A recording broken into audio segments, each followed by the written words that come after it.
இங்க பாருங்களேங்க, நான் ஒரு நாளு எங்க வீட்ல தூங்கி எந்திரிச்சு உட்காந்துட்டு இருந்தேனா, அப்ப ஒருத்தவங்க வந்து கூப்பிட்டாங்க.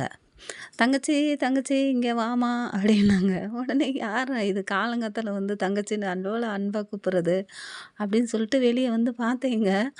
அப்போ எங்க வீட்ல ஒரு அண்ணன் வேலை பார்ப்பாங்க. அவங்க தான் வந்து கூப்பிட்டாங்க. உடனே சரி என்ன அப்படின்னேன். "கதவ தெறம்மா." தெறேன். நான் உள்ள வரேன். நாய் கடிக்கும். நீ எதா இருந்தாலும் வெளியவே இருந்து சொல்லு. என்ன அப்படின்னு கேட்டேங்க. உடனே அந்த அண்ணன் சொன்னாங்க, "இப்ப நான் சொன்னா கேட்பியா மாட்டியா?" அப்படின்னாங்க. "நீங்க என்ன சொல்லுவீங்க? நான் ஏன் கேட்கணும்?" அப்படின்னேன். உடனே, "இல்லம்மா நான் உனக்கு ஒண்ணு சொல்லணும்." அப்படின்னாங்க. "சரி சொல்லுங்கன்னேன்." "ராமன் இருக்க இடமே சீதைக்கு அயோத்தி." அப்படின்னாங்க. "என்ன காலையிலேயே தண்ணி போட்டுட்டு வந்துட்டீங்களா? இங்க எங்க இருக்கான்னு கூட தெரியாம வந்து நின்னுகிட்டு இருக்கியா?" அப்படின்னேனா, "இல்லம்மா நான் காலையிலலாம் குடிக்க மாட்டேன். சாயந்தரம் தான் குடிப்பேன். நான் ரொம்ப நல்லவன் தான்." "சரி என்ன?" அப்படின்னேனா, "அதான் சொல்றேன்லம்மா, ஒரு உதாரணத்துக்கு தாம்மா சொல்றேன். அ ராமன் இருக்க இடமே சீதைக்கு அயோத்தின்னு." "ஆ இது சென்னையாச்சே, அயோத்தியில நிக்கிற மாரி நெனச்சுக்கிட்டு இருக்கீங்களாண்ணா?" அப்படின்னேன். "எனக்கு தெரியும்மா சென்னைன்னு, பேச விடுமா" அப்படின்னாரா. உடனே சரி அப்படின்னேன். ஏம்மா சொன்னா கேட்க மாட்டியா? சர்ச்சுக்கு போவாதானே வீட்ல இருப்பியா? போய் போய் போறியாமே சர்ச்சுக்கு" அப்படின்னு சொன்னாருங்க. நமக்கு புத்திமதி சொல்றாங்களாம். கஷ்டப்படும் போதெல்லாம் யாரும் வரமாட்டாங்க. நம்ம ஒரு இடத்துல போய் நிம்மதியா இருக்கும்போது, ஓடி வந்து சொல்றாங்க பாருங்க. அதில கூட வேதத்தில போட்டிருக்கும் பாருங்க. "முதல்ல உன் வீட்ல ஆளுங்க தான் சத்துருவா மாறுவாங்க" அப்படின்னு சொல்லுவாங்கல்ல. அவங்க சொல்லி நம்ம கேட்க மாட்டோன்னோனே அடுத்தவங்கள விட்டு சொல்றதுங்க. உடனே அவர் வந்து என்கிட்ட சொன்னாரு. நான் உடனே அம் அ "ராமன் யாரு? அதில சீதை யாரு?" "தம்பி தான் ராமன், நீ தான் சீதை" அப்படின்னாரு. அப்ப லட்சுமணன் யாரு? நீயா? அப்படின்னானா, "அம்மா கிண்டல் பண்ணாதம்மா, சொல்லும்மா நான் ஒரு ஃப்ளோல பேசிக்கிட்டு இருக்கோம்ல" அப்படின்னு சொன்னாருங்க. நான் உடனே சொன்னேன், "சரி அது இருக்கட்டும். நான் சர்ச்சுக்கு போறது அப்புறமா பார்த்துக்கிடலாம். நல்லாயிருக்கு, வேணா வாங்களேன்" அப்படின்னேனா, "இல்லம்மா அதெல்லாம் நான் வரமாட்டேன். நான் சொல்றத நீ கேளு" அப்படின்னாரு. "சரி சொல்லுங்க" அப்படின்னேனா, "நம்ம கலாச்சாரம் என்ன? நம்ம இது என்ன? நீ அத விட்டுப்புட்டு ஓடி ஓடி போய் சர்ச்சுக்கு போறியாமே" சொல்லிட்டு ரொம்ப வருத்தப்படுறாப்புல. அப்படின்னு சொன்னாங்க. ஆமாண்ணா, நேத்து கூட தான் உங்க ஒய்ஃபு ஃபோன் பண்ணி என்கிட்ட சொல்லி ரொம்ப வருத்தப்பட்டாங்க. இந்த ஆளு வேலைக்கே போமாட்டேன்றான். எப்ப பாரு ஒயின் ஷாப் வாசல்லே போய் உட்காந்துக்கிறான். குடிச்சிட்டு குடிச்சிட்டு அங்கேயே படுத்துக்கிறான்மா. வீட்டுக்கு வந்தா புத்திமதி சொல்லுன்னு சொன்னாங்க.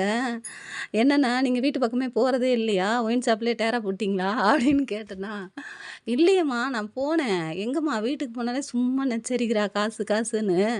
அதுக்கு தாம்மா அப்படியே பஸ் ஸ்டாண்ட்ல போய் உட்காந்துருந்தேன். அப்படியே படுத்து உறங்கிட்டேன்.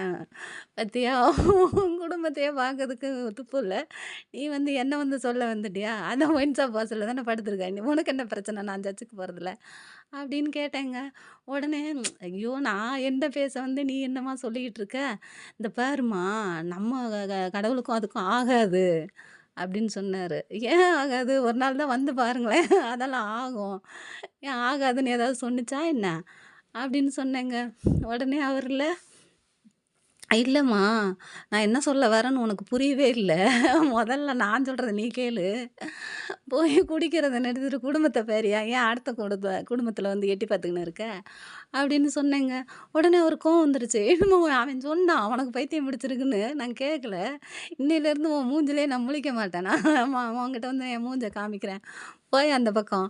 அப்படின்னு சொன்னேங்க. உடனே அவரு கோவிச்சுட்டு போயிட்டாரு. பார்த்தீங்களாங்க, நம்ம கஷ்டப்படும்போது என்ன ஏதுன்னு கேட்க மாட்டான். முதல்ல அவன் குடும்பத்த பார்க்க மாட்டான். அடுத்தவங்க குடும்பத்தில என்ன நடக்குதுன்னு எட்டி வந்து பார்க்குறான். அவருக்கு 2 பொண்ணுங்க, 1 பையன். பையன் சின்னது, பொண்ணு 2ம் பெருசு. அதுங்கள படிக்க விட மாட்டேன்னு சொல்லி 12வதுலயே வேலைக்கு அனுப்பிச்சு விட்டுட்டு, நம்ம குடும்பத்தில வந்து அவரு பஞ்சாயத்து வச்சுக்கிட்டு இருக்காரு. இப்படிப்பட்ட ஆளுங்கலாம் வந்து நமக்கு பஞ்சாயத்து வைப்பாங்க.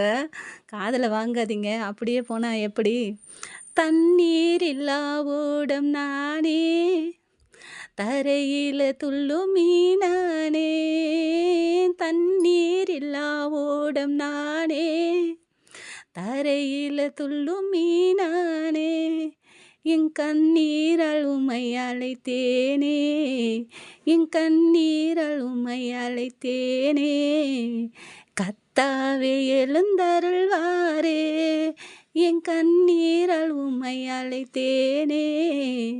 கர்த்தாவே எழுந்தருள்வாரே, தண்ணீர் இல்லா ஓடம் நானே, தரையில துள்ளும் மீனானே, தண்ணீரில்லா ஓடம் நானே, தரையில துள்ளும் மீனானே, உம்மழகை நான் காணவே இந்த ஒரு ஜென்மம் போதாதையா, ஐயா உம்மழகை நான் காணவே இந்த ஒரு ஜென்மம் போதாதையா, உம் புகழை நான் பாடிட பல யுகங்களும் பத்தாதையா, ஐயா உம் புகழை நான் பாடிட பல யுகங்களும் பத்தாதையா அப்படின்னு சொல்லிட்டு அப்படியே நம்ம வாழ்க்கையை பார்த்துட்டு போய்கிட்டே இருக்கணுங்க.